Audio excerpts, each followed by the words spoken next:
Yamuhu binafsihi, maha kaya, saya maha fakir. Dan ketika saya mengabdi kepada Allah, tanggalkan kesombongan, tanggalkan kekayaan.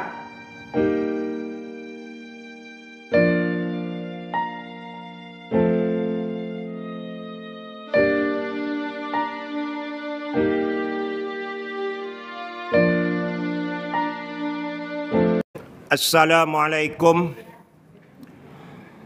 warahmatullahi wabarakatuh.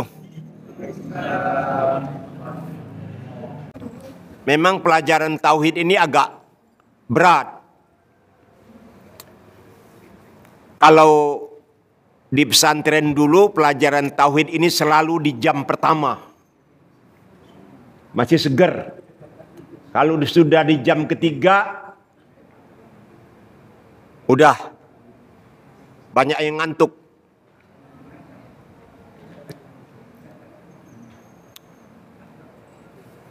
Alhamdulillah, saya mengantar dulu sebagai editorial kita pada malam ini, bahwa ajaran pokok di dalam Islam itu ada 3. Pertama akidah, kedua syariah, ketiga akhlak.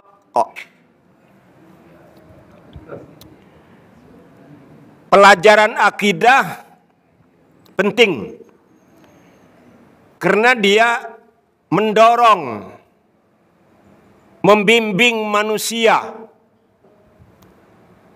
menuju kesempurnaan pemikiran, pemahaman,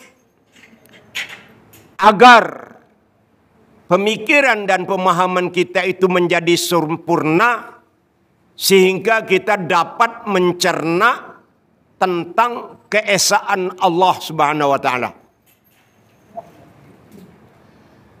Jadi mendorong, membimbing manusia menuju kesempurnaan pemahaman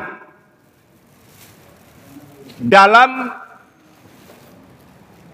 mengesahkan Allah Subhanahu wa taala. Karena kalau pemahaman kita tidak sempurna, cara mengesahkan Allah itu nanti salah jalan. Meminta kepada Allah Subhanahu wa taala berbelit-belit. Pakai potong kemenyan, bakar kemenyan. Pakai kembang 9 rupa. Itu berbelit-belit kalau pemahaman kita tidak sempurna. Tapi kalau pemahaman kita sempurna, bersih, potong kompas lalu ke atas, dari sini ke atas. Makanya setan tidak ada yang berani menggoda dari ubun-ubun,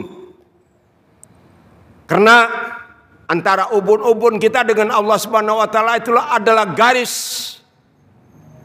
yang barangkali pesawat juga nggak bisa lewat. Konon Masjidil Haram Ka'bah itu burung pun nggak ada yang berani lewat di atas Ka'bah, karena itu garis lurus. Setan paling menggoda dari depan, dari kanan, dari kiri, dari belakang, dari bawah. Dari atas nggak bisa deh. Syariah adalah pelajaran yang mendorong, membimbing manusia menuju kesempurnaan pemahaman sehingga kita dapat melaksanakan amal ibadah itu bersih. Mendorong, membimbing manusia menuju kesempurnaan pemahaman agar dalam melaksanakan ibadah itu kita bersih. Bersih artinya tidak dicampur adukan dengan kepentingan kita sebagai manusia yang panjang angan-angan. Misalnya sedekah.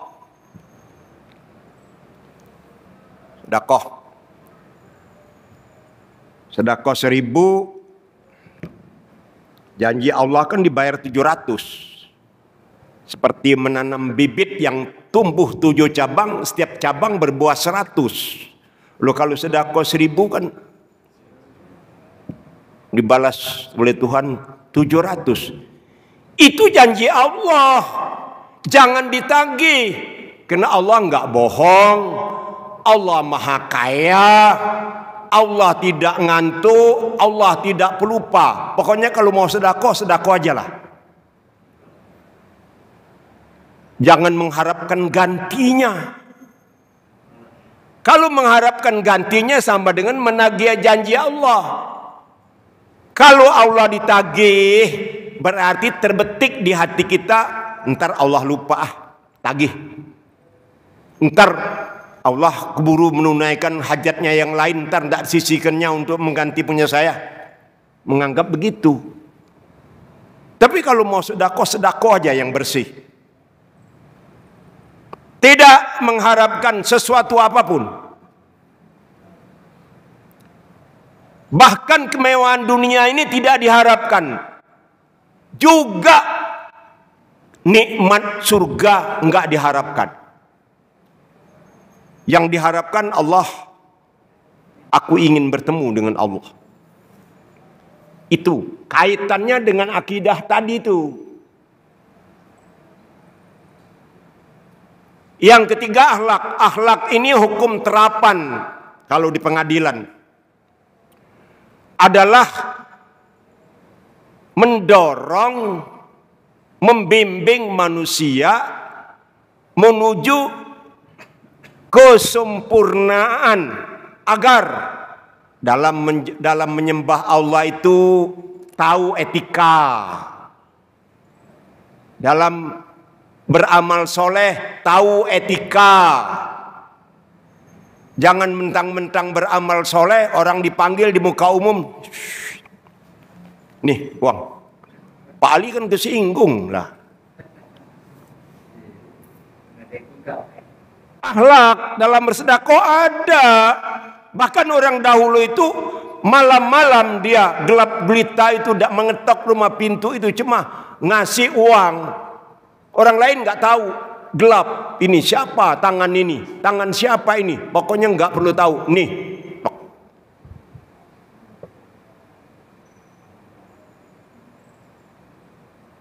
Akhlak. Etika. Juga etika dalam menyembah Allah juga. Makanya orang sufi itu etika dia menyembah Allah itu, dia lari ke gunung-gunung, ke gua-gua agar jangan dibilang ria. Jangan mentang-mentang menyembah Allah rakus, membangun masjid, mentang-mentang kaya orang lain nggak boleh bantu, dia sendiri nggak ngajak orang pahala, tamak. Nggak boleh itu. Ada etika. Ayo kita membangun tempat ibadah. Kalau Bapak mau menyumbang. Sebab apabila ada orang membangun masjid, apabila saudara sholat di masjid itu kemudian Allah mewakafkan uang surpiah, maka saudara boleh menyebut ini masjid kami. Tapi kalau saudara mampir ke masjid sholat di situ kemudian tidak menginfakkan uang sepeser pun, jangan dibilang itu masjid kami. Karena Allah tidak karena saudara tidak memasukkan salam. Itu ya sebagai editorialnya Pak Ali. Kemudian kita masuk pelajaran kita. Bahwa malam ini kita mempelajari sifat Allah yang kelima.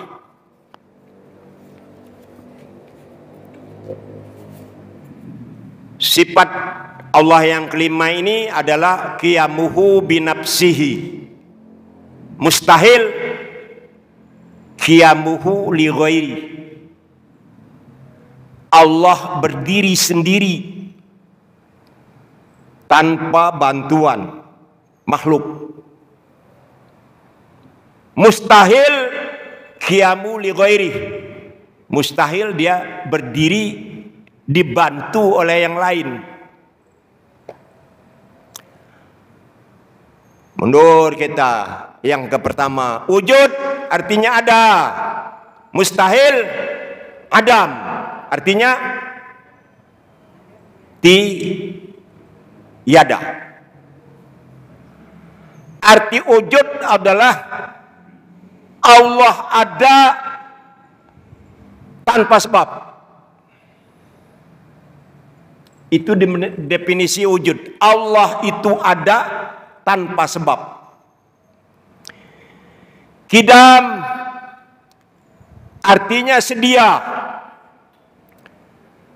Lawannya kudus artinya baharu. Dalilnya adalah wal awwalu wal akhiru. Adanya Allah Subhanahu wa taala itu tidak ada awal dan tidak ada akhir. Wujud jelas. Dalilnya Allahul ladzi khalaqas samawati wal ard wa ma bainahuma, yang menjadikan langit dan bumi dan sesuatu di antara kedua langit dan bumi itu adalah Allah, bukan yang lain. Yang ketiga, baqo. Baqo artinya kekal. Mustahil fana artinya binasa.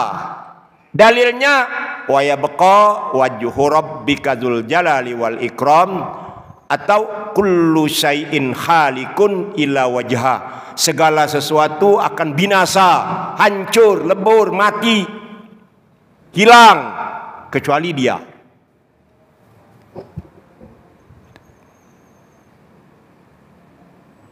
Kemudian yang keempat, mukhalafatul lil hawadis. Allah Subhanahu wa taala berselisih, berbeda dari yang baharu. Dalilnya mumasalah, lawannya mumasalah lil hawadis, artinya sama dengan yang baharu. Dalilnya laisa kamislihi syai'un fil ardi wala fis sama wa huwas samiul alim. Tidak ada yang menyamai Allah Subhanahu wa taala segala sesuatu pun yang ada di bumi dan di langit. Malam ini adalah qiyamuhu binafsihi, artinya berdiri sendiri.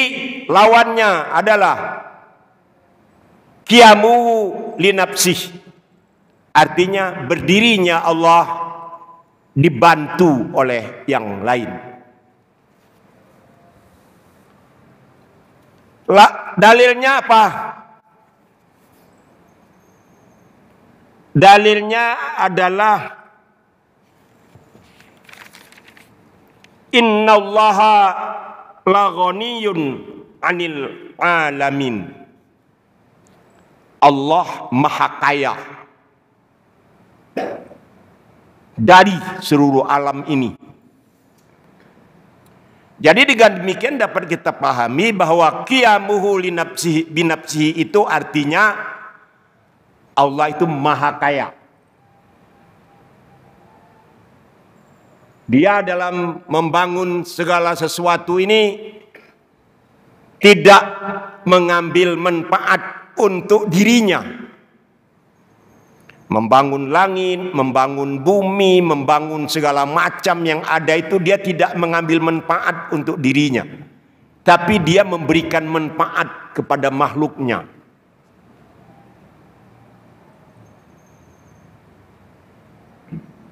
Jadi kalau ada yang menerjemahkan wa ma khalaqtul jinna wal insa illa liya'budun, aku tidak akan menjadikan jin dan manusia kecuali supaya menyembah aku. Ntar dulu. Itu kalau ada orang memahami kalau begitu Allah mengambil manfaat dari ciptaannya. Hop. Kalau manusia itu tahu tidak akan menyembah dia, dia akan diciptakannya.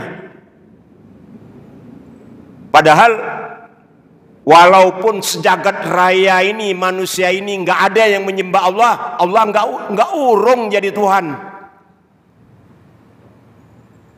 Jangankan seorang, jangankan hanya Fir'aun, seluruh manusia sejak dari Nabi Adam sampai yang lahir terakhir sekarang, andainya tidak ada yang menyembah Allah, Allah nggak urung jadi Tuhan kok. Loh kok bisa-bisanya tidak aku ciptakan jin dan manusia kalau dia tidak menyembah aku? Apa Tuhan nggak tahu kalau bakal tidak menyembah dia? Kan dia duluan tahu. Wah, ini orang bakal tidak menyembah saya. Kalau begitu nggak usah dijadikan deh Pak Ali. Karena dia gede-gedenya nanti nggak menyembah saya. Buat apa? Loh, mengambil manfaat. Tetapi tidak segampang itu bapak-bapak. Kalau tidak belajar mantik, jangan dulu menyanggah kalau ada orang menafsirkan seperti itu ya. Qiyamuhu binafsihi, berdiri Allah dengan sendirinya. Di dalam pelajaran Kifayatul Awam artinya la yabtakiru bimahallin wa mukhassisin. Allah tidak berhajat kepada zat, tempat, wa mukhassisin, dan pencipta yang lain. Allah tidak berhajat kepada arsitek dalam membangun langit, dalam membangun bumi, dalam membangun prototipe Pak Ali. Mana Yanto?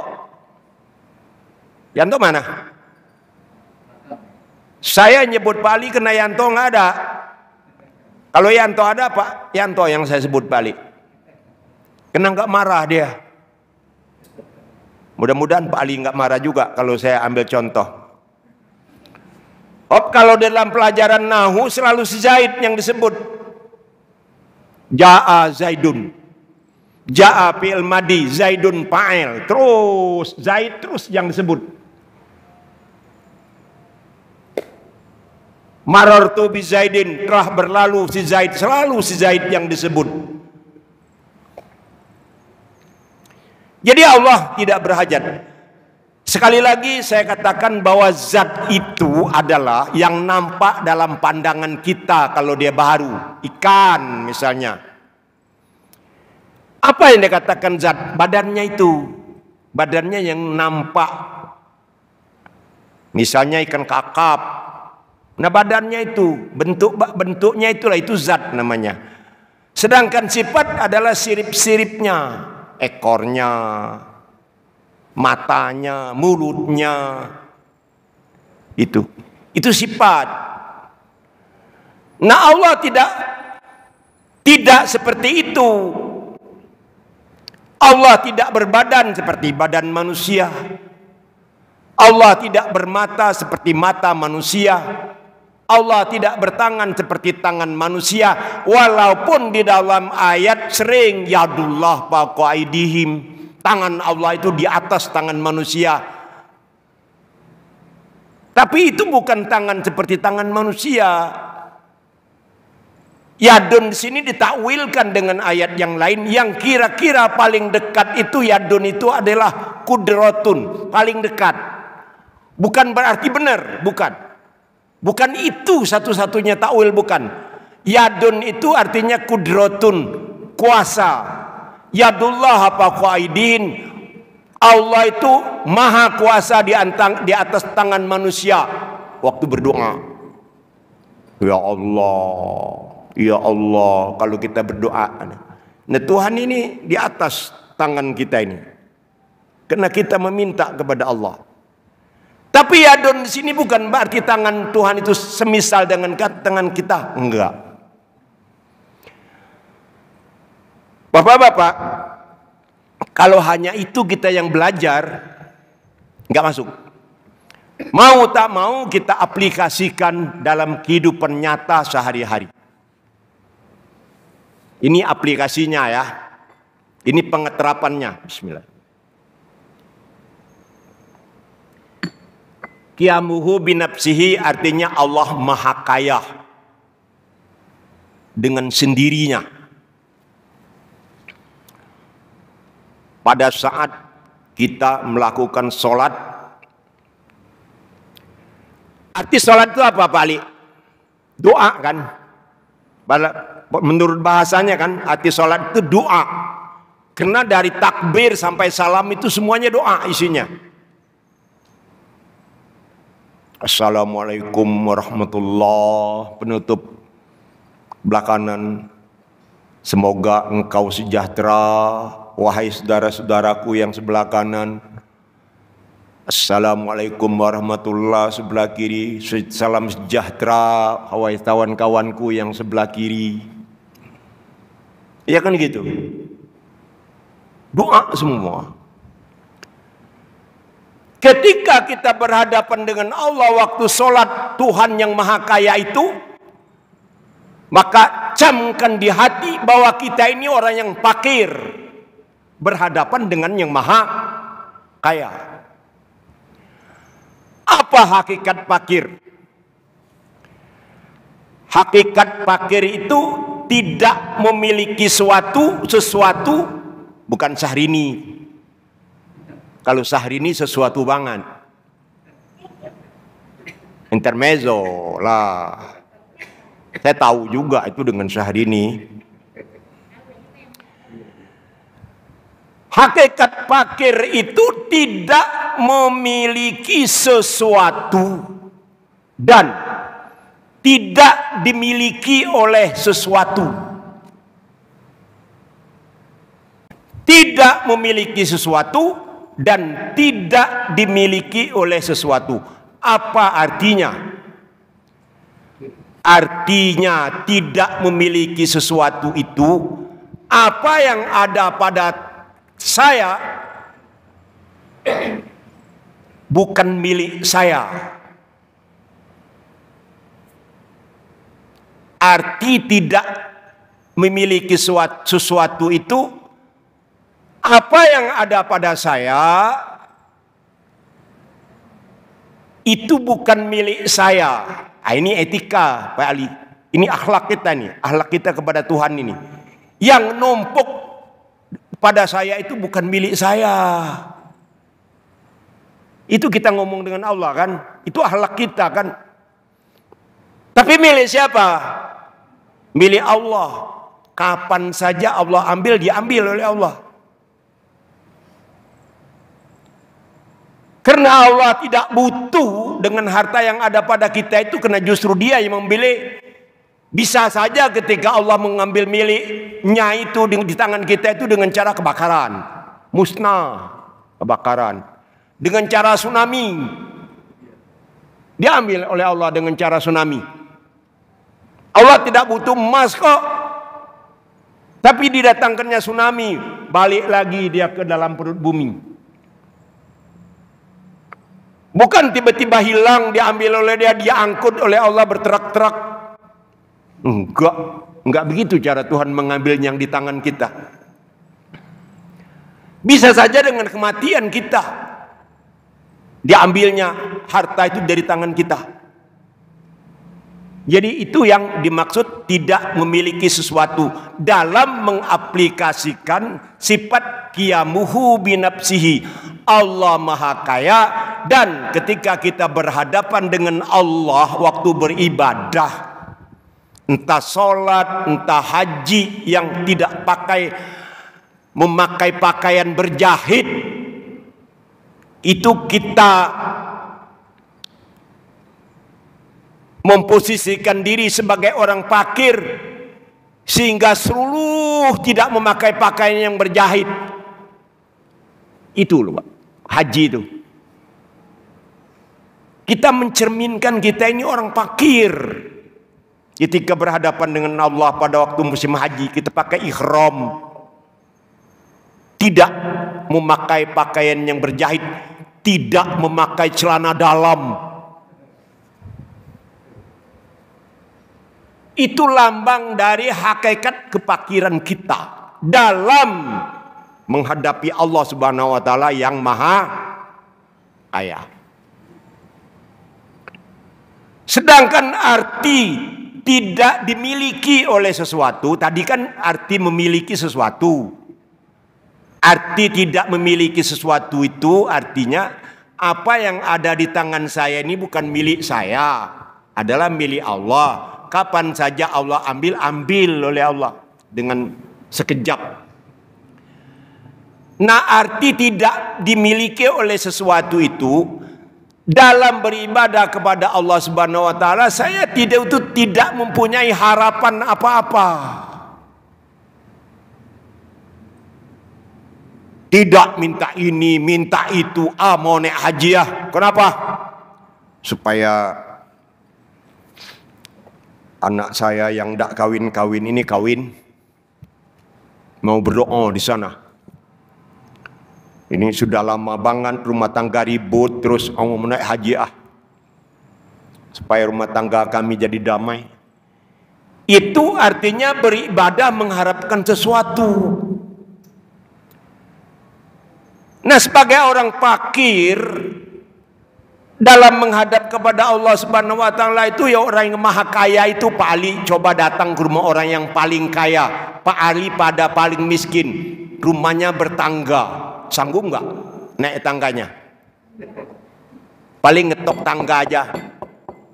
Assalamualaikum dengan suara yang diatur. Pak Ali memelas. Assalamualaikum. Nggak berani naik ke atas.